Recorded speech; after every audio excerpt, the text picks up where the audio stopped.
เก็บลายความละเอียดทุกชิ้นคู่ที่5ยกนะครับเริ่มยกที่1ครับแดงนี่เครื่องจักรครับโอ้ไปชกต่างประเทศมาแล้วนะครับเครื่องจักรนะสปป.ลาวครับแดงเจ้าปราสาทนี่ไปมาแล้วไป2-3 ไฟชนะรวดครับไม่รู้ว่าวันนี้นี่ไทยเจอไทยครับโอ้มาเป็น2-3 เรื่องแค่ครับ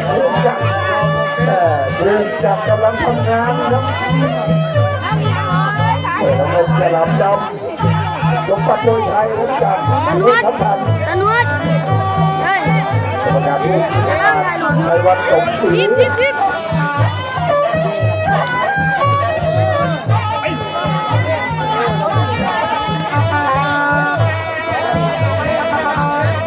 ร่างกายเนี่ยเนื้อตัวเนี่ยหาจุดตำหนิผู้ดีเลยประมาณมาแรงมันทั้งสั้นทั้งยาวครับผู้ชมครับ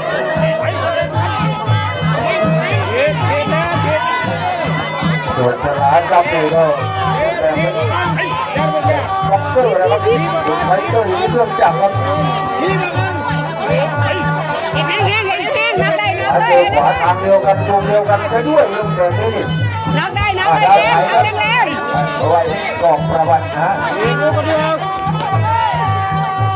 ดาวไทยเดือน8,500นะ8,500ทีมงานของไทยระวังเดินลูกกระเบียดขาดได้ก็10 ปอนด์รวมด้วยครับ8,500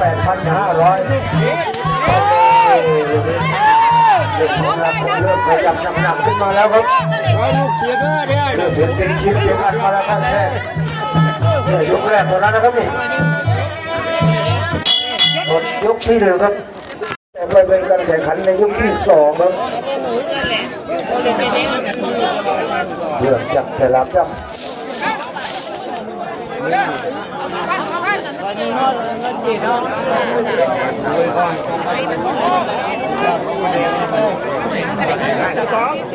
รวมทิพย์สินยาโอ้ซอยกัน 2,000 บาทครับฉลามดำ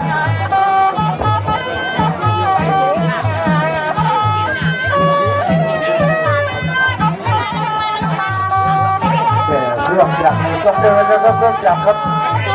จับสึงเท้าเข้าไปหาฉลามดำทีครับทีสบายจังหวะครับวางแข้งหนักด้วยแล้ว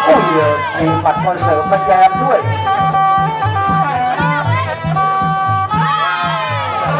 หรือว่ามาแบบครบชุดของเครื่องจักรครับมีแข้งตามด้วยปัดแบบนี้สามคนยังเคลียร์ร่างกันก่อนมันดูปล่อยทั้งไหลเลยครับของเครื่องจักรเทียบกันส่วนว่าภาษาไก่ก็ว่าได้ลอยกว่านั่นแหละวางด้วยสายเอ้าแล้วครับดูวันบัตรดูมันปั๊บครับต้องดูว่ารุ่นพี่นักฉลามจะฮัทเช่จากทีมเชนเดียนเนี่ยตายแล้วฉลามซัดเลยเริ่มจะหมอยาโอ้ซอยจัน2,000ครับโอ้ซอยจันทีมน้ำเงินชื่อฉันอยู่ที่น้ำเงินนะรุ่นใหม่ไฟแรงครับทีมงานของเครื่องจักรที่ชกโอ้ขวามาครับซ้ายฉลามดำทีมจับที่2ขวาไปดูว่าท้ายครับดูว่าทัพฉลามดำรุ่นพี่ไล่แขนครับสามปาอยากเป็นเครื่องจักรพันโหดอยู่แล้วนะเช็คไปซ้ายว่ากันใหม่ครับเครื่องจักรมีสื่อเท้าเข้าไปหาปัดกำลังครับตัวเลยตัวลงลูกนี้ยก2นะโอ้ยแม่แค่ละเม็ดแต่ละดอกก็ฉลามดำเครื่องจักรแม่อาวุธหลากหลายครับว้าโอ้โหได้ที่เอาหาตัวจบอันสองทีมงานสนพุทธมณฑลนะครับต่อไปก็ยก3ครึ่งทางเป็นจากมวยรับพันครับทีมงานมีสมบัติมวยไทยเอาว่าไปยก3ครับ6,000 บาท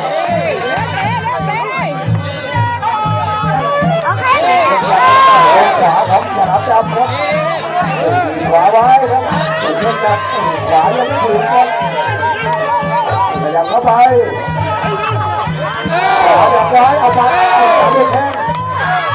สองอยากดูว่าทำไหมช่วงนี้น้ำมันแค่39 บาท 50 สตางค์ดู50 ตังค์20ครับที่เดียวสองครับต่ออาวุธของเพื่อนกันสายหน้าของสนามจับ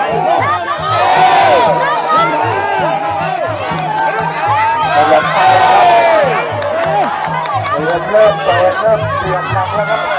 3 ขนาดนี้เปลี่ยนจากเดิมครับเครื่องจักรตั้งรับในจังหวะจังครับล็อกเกอร์ให้ลูกหนีวางด้วยซ้ายครับสายเรือรบกวนวนจังหวะครับทำได้มีจั่วลงอยู่นี้มาสร้างจังหวะกันใหม่ครับจับวางด้วยขวาด้วยวางด้วยซ้ายคนนึงครับแพ้ด้วยครับผมด้วยจับ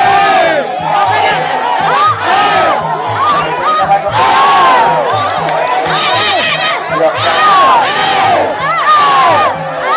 บเอาแล้วครับขอหลังตั้งหลังกันใหม่ครับเลือกจับจะออกนิดหรือเปล่าครับอย่าจะหลับจับทุกทีเลือกจับเลยครับตั้งกับมือซ้ายเราพูดต้องบอกว่าแข้งซ้ายหลับจับครับโอ้ทางจับสองมาไม่ต้องถอยไม่ต้องถอยสามแล้วแต่ไม่มีวางออกโอ้ใครจับ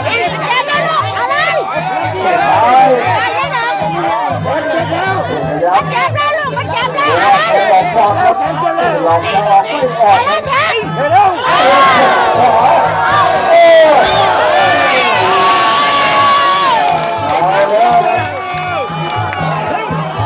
เจ็บแล้วเริ่มเจ็บแล้วสูงให้สูงซ้ายรับได้พับได้ขวาไปต่อเนื่องครับตัดหุ้นขวาครับเกิดไปแล้วอาวุธเด็ดของเรื่องอย่างนึงว่าพิมพ์มาเลย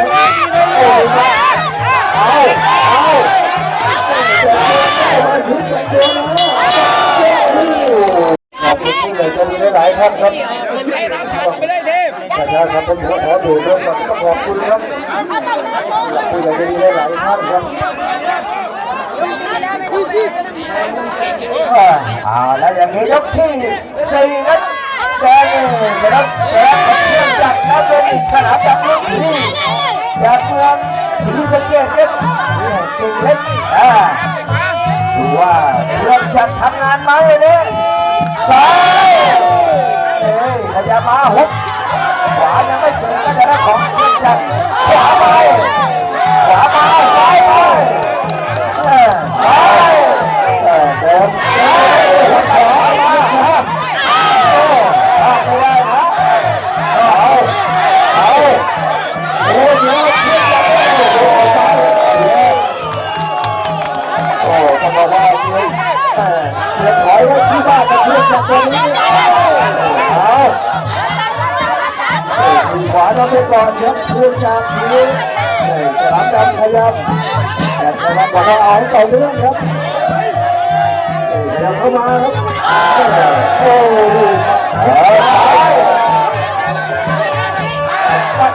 อ้โหยังไม่โดนครับยังดัน1 2โดนแล้วขวาแข้งซ้ายถีบซ้ายโอ้โห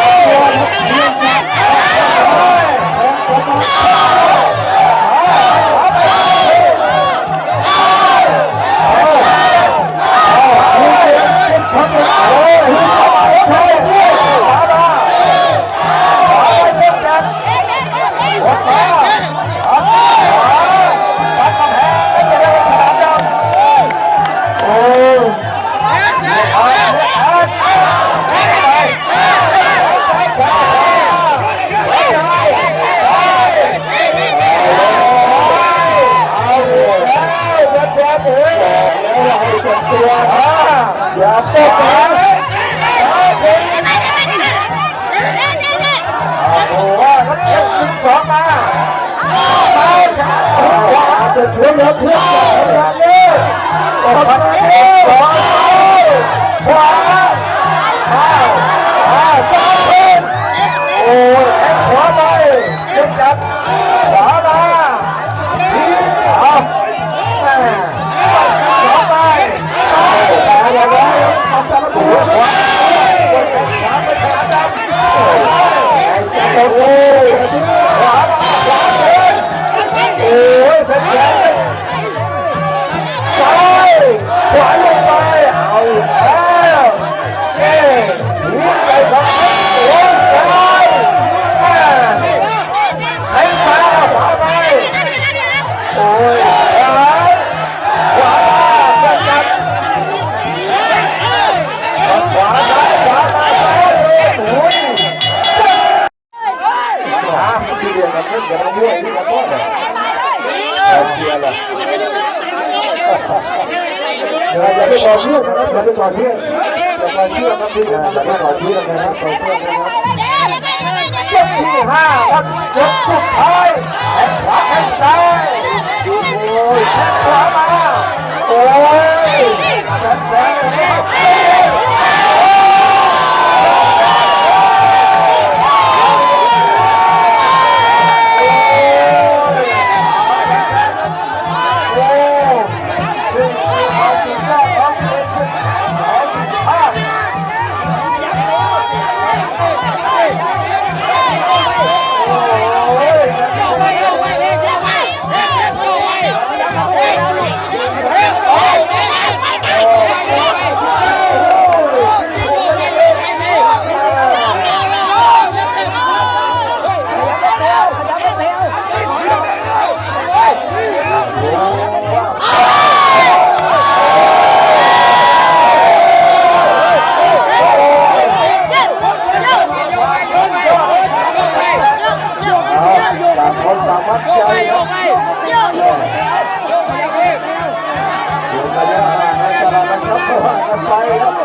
ต่อไปครับใครจะทำแล้วอย่างนี้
ประเทศไทย